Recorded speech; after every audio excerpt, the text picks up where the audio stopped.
All I know is 48, the first 48. I watched that. Any crime investigation stuff is... Do you like Dexter? Not really into Dexter, you know. Oh, okay. No disrespect to the actor because he's incredible. He was very good in 6 Feet Under, but I'm more like the real stuff. Like 48, the first 48 is like real, like they got cameras going to actual scenes where things, you know, crime go. Yeah, I don't know. So that's your thing. I think it's fascinating that how people can catch people who do things that are bad. You know? I can't even conceive of wanting to kill somebody. Even in self-defense, it would just freak me out to do it. But I marvel at the folks who just really go, I'm gonna go kill somebody. You know, right? Like, and plot it out and have it on their mind. It's bananas, but.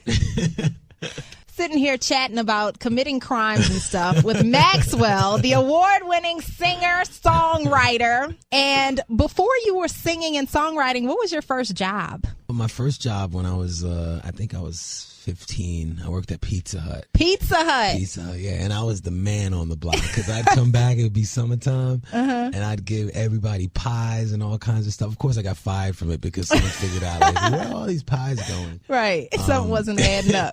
So you were delivering? No. I was working. I always start low, so I was like the dishwasher, and then somehow they figured, oh, maybe he could do this, and then I eventually graduated to being able to sort of like ask people what do they want on their pizza, and then I kind of worked as a waiter here and there, and then I think my last sort of quote unquote regular job was like I guess I was 20, 21. So I had like 5 years of real labor, but you know, whatever that means, considering what, you know, people have to do in these days. So right. Gotcha. And speaking of starting at the beginning and from the bottom, my mother wanted me to tell you this story. She is a huge fan. Like everybody in my family, all my friends, I'm a huge fan. I've done plenty interviews, but for your interview, like I told them on Facebook and called them and stuff, this morning, they're calling me, what time is the interview? I'm going to be listening online. I'm going to be listening on iHeartRadio. I'm going to be doing this. I'm going to be doing that. They don't never listen to me, Maxwell. But because you were going to be here, they called me. But anyway, my mom wanted me to tell you that her very first time seeing you in concert was at the House of Blues in New Orleans, 1996 or 97. She said she paid $11 for the ticket. And after that show, Maxwell, she said she knew she would never be able to pay $11 to see you ever again. At that point, she knew you were a superstar and you were going to do great things from 1996, 97 when the album first came out. At what point did you know that you were as talented as your public? Still working on that thought right now. Really? I mean, I know it may surprise you. You may think, oh, he's just trying to like, you know, put on airs and, you know, act like he's this and, you know, oh, really? You like me? No, I have a huge sometimes insecurity issue. And I think sometimes when you do have a bit of insecurity, you actually work harder. You put more love and care into what you do because you really want it to be appreciated. You don't walk in thinking, yeah, I got this, you know. So everywhere I'm at, I'm usually just wondering if it could be better, if I did good, you know. When I listen to old songs, I'm like, damn, I could have done that, I could have done this, you know. So that's why I never really listened to me on the radio. I'm always surprised, especially when I was here, you know, driving down the car and, you know, I come on the station, I'm like, wow. You know, to this day, it's like, wow.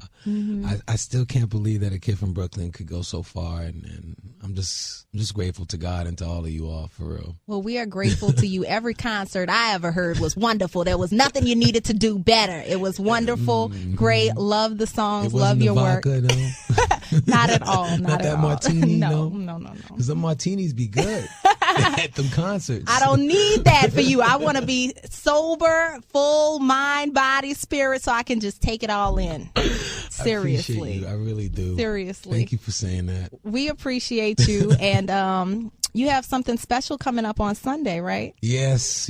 A birthday! I'm trying to avoid the thought, but I have to say though, it's a good birthday because so many great things have happened. So many great blessings have been bestowed upon me throughout the years, but to have a record come out years after the fact and to literally have it eclipse the success of even what was going on in my 20s, it's like a huge birthday present. So I'm not so bent out of shape about it. Yeah, you shouldn't be. I'm gonna be 37, so I need IDs, people. Just so you know. Any birthday plans? I don't know. We'll be on the road, so it's the first time I'll be on the road on my birthday. So I'll probably just try to do something for somebody else because there's just so much going on in the world. It's just crazy right now. So if I could sort of give back, because I've been given so much that it's just almost ludicrous to think that I need more. That I need a cake and gifts, because the gift is this. The gift has been this. So we'll see. If I'm in Chicago, I'm gonna holla at you though. Please do. Please do. Since your birthday is this Sunday, May 23rd, that makes you a Gemini. Indeed. I'm into astrology. So here we go. According to astrology, Geminis are typically nervous, witty, intellectual, yet inconsistent. Yep, and you sense. Dislike being alone. What of that description does or does not apply to you? The alone part is not true. I sometimes do really good alone sometimes, but then I don't like to be alone. It's weird. I vacillate between the extremes where, I'm in front of like thousands of people, for a given amount of time. And then when that's done, I just want to see mountains and like sunsets and, name stars. Alone or with someone in particular? So, to be with someone would be great. I mean, I've had that experience, of course. Right now, I'm single because it's just I'm so all over the place and it just didn't pan out, But she and I, we're still friends, and hopefully when everything sort of ends with this whole promotional thing, and then we'll see what happens. But it takes a lot of security and patience because you only live once, and these moments, when the iron's hot, so you have to go strike. Yeah, you have to strike. And you guys gave me a 7-year break. You allowed me to take 7 years off, and we're not giving you 7 more years, Maxwell. And I don't want them. You know what I mean? And the only thing that would ever keep me from being around is, family and children. Because I can't see myself having kids, just getting married and then just bouncing. I would have to sort of like see them grow, walk, and all that. So that's the only thing. But apart from that, you got me for like as long as because we got records to come. We got 3 more. We got 3 more records that are finished that are part of this trilogy. And I felt like I needed to make up for lost time. So yes, you did, and we appreciate you for that. So family and kids is something you definitely want in the future, though. I think I'm ready now. I've been talking about this for a minute, and it's funny because as you have to do other things and you have to sort of like meet work obligations, you long for it because it's like, oh, it's the thing you're not doing, it's the thing you don't have. But it's definitely something that would I feel bring me more joy than any piece of music I've ever been associated with, is to not only be married but to have beautiful kids or kids, healthy or otherwise, whatever God brings, but that would be great.